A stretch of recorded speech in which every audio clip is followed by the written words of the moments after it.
Well, hello there, and thank you for tuning in with me this evening. Really excited to have you along here with me, my humble abode, so we can go ahead and enjoy this video together. But in all seriousness, what is going on, guys? It's Austin here, and today I'm going to be doing sort of a commentary slash kind of walkthrough of my crash from my perspective. Firstly, because I feel like the video only captures so much of sort of what actually took place in the incident, and obviously I can kind of go over some of the follow-up and the things that I've learned since. And two, because if you're gonna hit the dirt, you might as well milk it for all the content you can get out of it. So with that being said, let's not waste any time. Let's jump into this. We're gonna start out kind of just at the jump right before we get into the section where I crashed, and we're gonna walk through it from there. All right, so here we go. We are going into this corner, and fourth gear wide open, 115-foot step down, fourth gear down the straight, and I'm gonna pause right there. This is where I come in, and you can see I'm just a little bit nose high. I wouldn't say over jumping the jump because it had a super gradual downside to it and it was really flat and low. But I definitely am a little more nose high than I was coming in kind of in the previous times. I don't know how much that mattered in the context of things, but it wasn't my smoothest entry. So take that for what it's worth. You can also see here in the air, I've already got the clutch pulled in and I have my fingers, my two fingers on the front brake. Okay, so here we go into the landing. It was so blue grooved and so dry and really hard packed by that point in the day. And you're already coming into it fourth gear wide down the straight. And then you have a really tight 180 hairpin corner that you've got to make so that you can set yourself up for the whoops. So as soon as you land, you're literally landing on the front brake in order to stop, especially because you're anticipating this sort of slide to take place. And right here is where the front left tire and the back tires are sliding. But after just a brief moment, the right tire is sliding, and then it actually hits what I later found out by walking the track was a very soft spot. It felt like spongy almost, like the dirt was hard everywhere else, and then it would just squish under your foot with almost no pressure right in this kind of weird spot here in the landing. And so right here is where my front tire grabs that, and so it sort of pivots the entire quad around that. And from my perspective, it feels like a bomb just went off in my hands. So leaning over the front end, and right here you can see my left arm is completely outstretched. I think that having my hands on the levers probably made this a little bit worse. You know, if you had hit something like that, but you had a good grip at that point in time, you know, it might have thrown you around a little bit, but it wouldn't have been the end of the world. And I do have a precision stabilizer and kind of everything that you would think would prevent something like this, but there's just weird things that happen sometimes, I think, and this was just sort of a perfect storm of everything going wrong. I'm outstretching my fingers, which means I'm not getting as good of a grip at this point. And so as soon as there's that shock, it's like my fingers are already outstretched and all that has to happen is sort of that palm just blows off the top of the bar. And then we get this perspective here where suddenly I've gone from being over the front end to I'm looking at the front end. And what's happened here is actually I started to regain control with my hands, but my leg got sort of shot forward when I leaned forward, and my leg actually got caught between the front fender and the handlebar, and my pants got hung up on the thumb throttle. And the way that I know this is because I had a very nice thumb throttle shaped bruise in my groin, which was not great.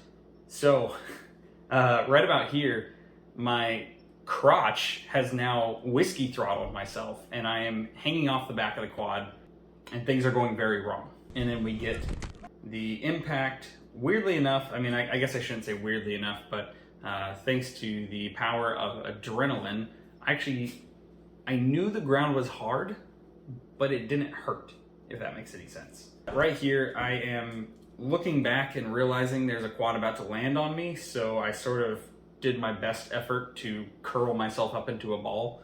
And then that's exactly what happens. The quad lands on me, and now the quad is on top of my head.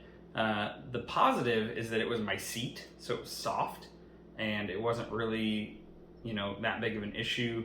It's not like I hit my head or anything like that, or had any sort of hard contact, but now the problem is I am stuck because the seat is resting sort of right here, and I don't have really any leverage to get it off of me. Luckily, I had friends who are also staff for Quad Cross that are very quick, as always.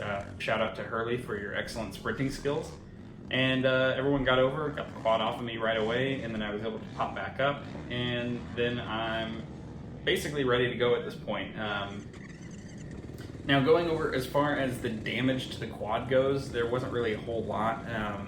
Kind of typical with the only other time I've crashed my YFZ, one of the rear fender brackets bent down, so I just hammered that thing back into place. And, aesthetic stuff like the plastics are messed up a little bit and whatnot, but at the end of the day, it's nothing that's, at all major or really needs fixing or anything like that. So that's a positive. The bars, amazingly, didn't get bent. The steering stem didn't get bent, nothing like that. So I basically moved my clutch lever back to where it was supposed to be because it had rotated down. And then we were good to go on that front. Pretty much the two biggest things that happened were, one, my tie rod bent, specifically my right tie rod. And what's really interesting about that is if you actually look at all the footage over, it's really hard to pinpoint when that would have happened because the quad rolls over the left side and does like a full flip. Only if you look really closely, you'll notice that the right tire makes a complete rotation without actually really clipping the ground, and then it comes back and lands on the left side again. Kind of the theory that everyone around me seems to have, and I've sort of bought into it as well, is that the amount of force that was put on that front right tire when I landed on that jump and hit that soft spot may have actually caused that U-shaped bend in the tie rod, because it was such a hard stop all of a sudden, and all of the rest of the weight of the quad was still trying to move forward. And it just torqued everything out in that moment. And it would probably explain why I felt such a strong force in my hands at that point. I don't know, it's really, really weird. I've seen tie rods bend that way before, where there's just so much sheer force that they bend, not from the crash, but from sort of the thing that leads into a crash. So that's kind of where I've landed with that one at that point. And then as far as any other damages go, the only other one that's really strange to me is my air filter popped off. I had it tight on the intake tube. I have the FCI with the airbox for those that haven't seen any of the previous videos I put up on my quad. Yeah, I had the FCI on. I had the filter on real good and tight. And when I popped my seat off to check a few other things out, my air filter is sitting upright in my airbox, and as in like the sort of intake side of the filter is face down, and then the end of the filter is face up. The hose clamp is still on there perfectly tight, and the air filter, you can tell from me doing the whole next lap, which in hindsight, thank God I didn't suck up any dust or dirt or crap like that, because that could have been catastrophic. But you can see the air filter has been sitting there spinning in the airbox because there's these circular scratches all over the bottom of the airbox.